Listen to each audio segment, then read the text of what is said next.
불안, 알랭드 보통, 지적인 염세주의. 우리의 행동에 대한 근거 있는 비판에 귀를 기울이고 우리의 야망에 대한 불안감 표시에 주의를 하고 우리의 실패에 대하여 적절한 책임감을 느꼈음에도 그래도 계속 공동체로부터 낮은 지위가 부여된다면 우리는 서양 전통의 가장 위대한 철학자 몇 사람이 보여주었던 접근 방법을 택하고 싶은 유혹을 느낄 수도 있다. 우리의 주위의 가치체계에 비뚤어진 곳을 있는 그대로 이해하여 지적인 염세주의의 자세를 택할 수도 있다는 것이다. 이것은 자신을 방어하려는 태도나 오만하게 구는 태도와 거리가 멀다. 철학자들은 오래전부터 다른 사람들의 의견을 면밀하게 검토해보면 서글픈 도시에 묘하게 위안이 되는 사실을 발견하게 된다고 이야기해왔다. 어떤 문제든 다수의 의견에는 혼란과 오류가 가득하다는 것이었다. 샹푸르는 그의 이전과 이후의 여러 세대의 철학자들의 염세적 태도를 반영하여 이 점을 이렇게 간단하게 정리했다.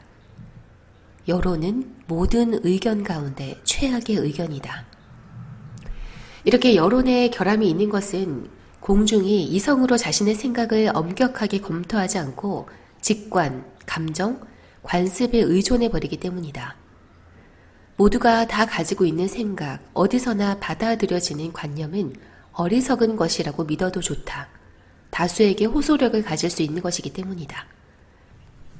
샹포르는 그렇게 말하면서 흔히 아첨을 하듯이 상식이라고 부르는 것은 대개 언어 도단에 가깝다고 덧붙인다.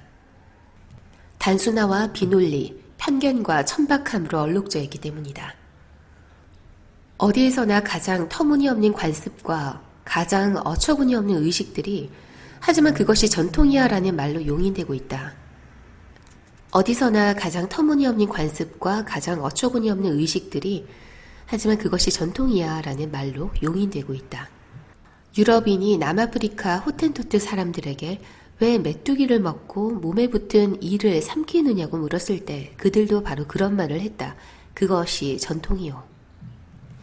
여론의 빈곤을 인정하는 것은 고통스러운 일일지 모르지만 그럼에도 이 깨달음은 지위로 인한 우리의 불안, 다른 사람들에게 훌륭하게 보이고 싶은 피곤한 욕망, 사랑의 표시를 보고 싶어 안다라는 갈망을 다독이는 데 도움이 된다.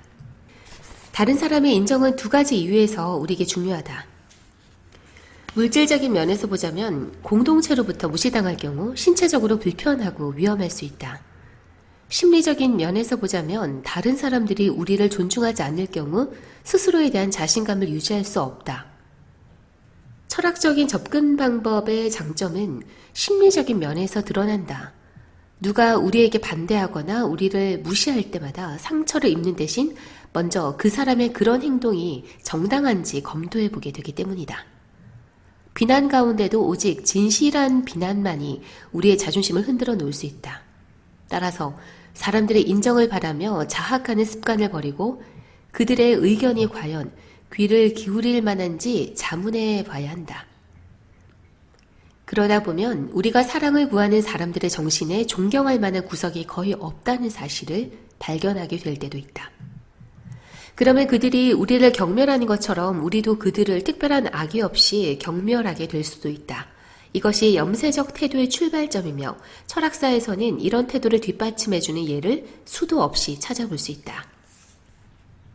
다른 사람들의 생각이 피상적이고 하찮다는 것, 그들의 시야가 편협하다는 것, 그들의 감정이 찌질하다는 것, 그들의 의견이 빙뚱그러졌다는 것, 그들의 잘못이 수도 없이 많다는 것을 알게 되면 점차 그들의 머릿속에서 무슨 일이 벌어지는지 관심을 갖지 않게 된다.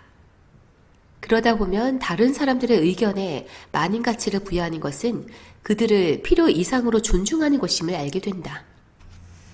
철학적 염세주의의 중요한 모범을 보여준 아르투르 쇼펜하우어의 말이다. 이 철학자는 소품과 단편집에서 다른 사람들의 환심을 사려는 욕망에서 가장 빠르게 벗어나는 방법은 그들의 진정한 성격을 파악하는 것인데 대부분의 경우 이들의 성격은 지나치게 야만적이고 어리석다고 말했다. 어느 나라에서나 사회의 주된 오락은 카드놀이가 됐다. 그것은 사회 가치 타락과 더불어 모든 사상과 사고의 공공연한 파산을 보여준다. 나아가서 카드놀이를 하는 사람들은 보통 교활하고 부도덕하다. 경멸할 만한 악당이라는 말은 안타깝게도 이 세상에 아주 많은 사람들에게 적용될 수 있다. 사람들은 악하지 않으면 완전히 바보이기 십상이다. 쇼펜하우어는 볼테르가 한 말을 인용한다. 세상에는 이야기를 나눌 가치도 없는 사람들이 들끓는다. 그런 사람들의 의견을 정말로 진지하게 받아들일 수 있을까? 쇼펜하우어는 묻는다. 정말로 그 사람들의 평가에 따라 우리 자신에 대한 생각을 바꿔야 할까? 우리의 자존심을 카드놀이하는 집단에게 내맡기는 것이 분별력 있는 일일까? 이런 사람들이 어떤 사람을 존중한다 해도 그 존중이 얼마나 가치가 있는 일일까?